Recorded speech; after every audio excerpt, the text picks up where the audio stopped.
کائنات کے اندر کچھ بھی ہوتا ہے نا اللہ کے چاہنے سے ہی ہوتا ہے۔ اللہ نہ چاہے تو کائنات کے اندر کچھ بھی نہیں ہوگا۔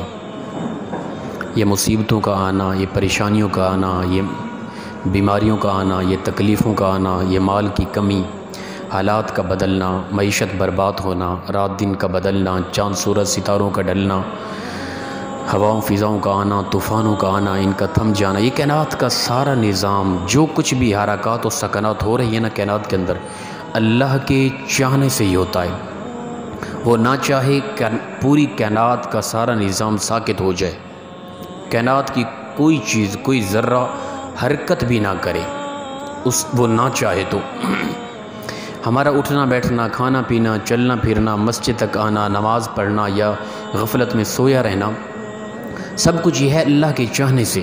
جو پروردگار چاہتا ہے وہی ہوتا ہے۔ حدیث پاک کے اندر آتا ہے ایک بدو آیا، اس نے آ کے نبی اکرم صلی اللہ تعالیٰ علیہ وآلہ وسلم کے ہاں سوال کیا، یا رسول اللہ یہ بتائیں کہ کسی کے چاہنے سے کچھ ہو سکتا ہے یا کسی کے نہ چاہنے سے کچھ نہیں ہو سکتا؟ اللہ کے نبی صلی اللہ علیہ وسلم نے فرمایا نہیں، اللہ کے چاہنے سے ہی ہوگا، اللہ کے نہ چاہنے سے ہی نہ ہوگا۔ وہ نہ چاہے اور کچھ ہو جائے یہ ممکن ہی نہیں، اور وہ چاہے کچھ نہ ہو پائے یہ ممکن ہی نہیں ہے۔ اس نے کہا یا رسول اللہ میں چاہوں تو بیٹھ جاؤں؟ فرمایا نہیں، اللہ چاہے گا تو بیٹھ سکے گا۔ اس نے کہا یا رسول اللہ صلی اللہ علیہ وسلم میں چاہوں تو میں اٹھ کھڑا ہو جاؤں؟ فرمایا نہیں، اللہ چاہے گا تو اٹھ کھڑا ہوگا۔ قریب درخت تھا کھجور کا، کہنے لگا یا رسول اللہ میں چاہوں تو اس درخت کو کاٹ دوں؟ اللہ کے نبی صلی اللہ علیہ وسلم نے فرمایا نہیں، اللہ چاہے گا تو یہ درخت کٹے گا وگرنہ نہیں کٹے گا۔ تو یہ دلیلیں دینے کے بعد اسے سمجھ آ گئی، وہ خاموش ہو گیا۔ اچانک جبرائیل علیہ السلام نازل ہوئے، یا رسول اللہ صلی اللہ علیہ وسلم اللہ پاک آپ کی گفتگو پر بڑا راضی ہوا، خوش ہوا۔ جو اللہ کی توحید پر آپ نے اس بدو سے گفتگو کی اور اسے دلائل دی اور اس نے پوری کوشش کی منوانے کی، آپ نے ہر بات پہ اللہ کی طرف رجوع کیا، اللہ آپ کی ذات پر بڑا خوش ہوا آپ کے دلائل پر۔ اور اللہ فرماتا ہے اس بدو کو کہو، تو کہتا ہے کہ درخت کے کاٹنے اور نہ کاٹنے کے متعلق اللہ فرماتا ہے کہ پروردگار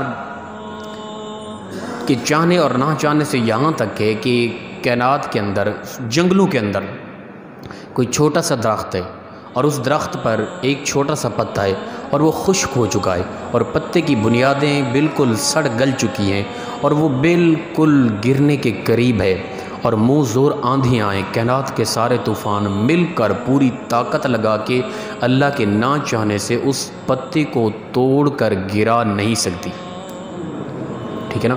اور اگر اللہ چاہے وہ پتا گرے، ہواؤں کی وجہ سے وہ پتا گرا، اللہ چاہے وہ پتا نیچے گرتے گرتے 10 مرتبہ کروٹ بدلے گا، پوری کائنات کی ساری ہوائیں فضائیں، سارے طوفان، ساری آندھیاں، منہ زور آندھیاں مل کر بھی اس پتے کو 11 کروٹیں بدلنے پر مجبور نہیں کر سکتی۔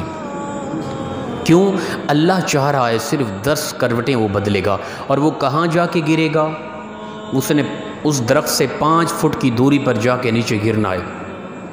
کائنات کی ساری ہوائیں فضائیں، ساری موت زور آندھیاں، سارے طوفان مل کر بھی اسے 1 فٹ بھی آگے لے کر نہیں جا سکتی اللہ کے نہ چاہنے سے، ٹھیک ہے نا؟ اور اس پتے کی کتنا ٹکڑے ہونے، 1000 ٹکڑا ہونا ہے، اس کے ذرات بن جانے، خشک تھا وہ، ریزہ ریزہ ہو گیا، اللہ نے چاہا 1000 ہو گئی۔